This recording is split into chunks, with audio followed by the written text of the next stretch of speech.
July August শহীদ এবং আহতদের স্মৃতিচারণ উপলক্ষে আজকে আমাদের এই সমাবেশ। আজকে আমরা এই সমাবেশে উপস্থিত হওয়ার আমাদের মূল উদ্দেশ্য হচ্ছে গত বছরের এই দিনে আমরা আন্দোলন করে পেশিবাদ মুক্ত করেছিলাম দেশকে। আমাদের দলের আজকের এই সমাবেশ মূলত হচ্ছে যে জুলাই আগস্ট যে গণ অভ্যুত্থান হয়েছে সেই গণ অভ্যুত্থানের বর্ষপূর্তি উপলক্ষে আজকে 3 আগস্ট বাংলাদেশ জাতীয়তাবাদী ছাত্র দলের কর্তৃক আয়োজিত বাংলাদেশের একমাত্র স্মার্ট সিটি বসুন্ধরা এখন আরো নিরাপদ, আধুনিকতায় আরো এক ধাপ এগিয়ে। যে ছাত্র সমাবেশ তা আজকে 2টার পর থেকে শুরু হবে।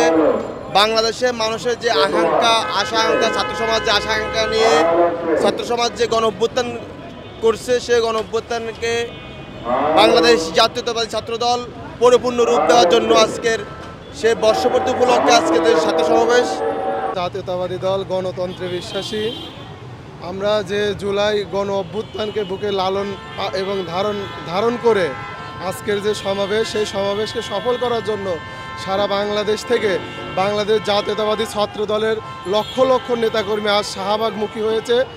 আর অল্প কিছুক্ষণের মধ্যে এই শাহবাগের চারিদিকে জাতীয়তাবাদী ছাত্র দলের নেতাকর্মীর দ্বারায় চারিদিকে পরিপূর্ণ হয়ে যাবে। আমাদের সমাবেশে অল্প কিছুক্ষণের মধ্যে শুরু হবে এবং কি জুলাই আগস্ট আহত যারা রয়েছে তাদের প্রতি আমরা শ্রদ্ধা জ্ঞাপন করব এবং জুলাই আগস্টের যারা আহত রয়েছে তাদেরকে অবশ্যই আজকে আমাদের ভারপ্রাপ্ত চেয়ারম্যান জনাব তারেক রহমান তাদের প্রতি তাদের কথা শুনবেন এবং সারা বাংলাদেশ থেকে আজকে ছাত্র সমাজ যে ছাত্র জনতা যে আন্দোলন করছে সেই ছাত্র সমাজ আজকে এখানে আসবে।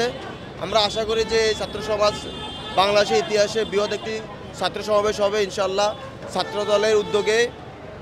তো আপনাদেরকে যারা যেখানে সাংগঠনিক অভিভাবক দেশনায়ক জনাব তারেক রহমানের দিক নির্দেশনায় আমরা দেশকে পেশিবাদ মুক্ত করেছিলাম আর দেশকে একটা শান্তিপূর্ণ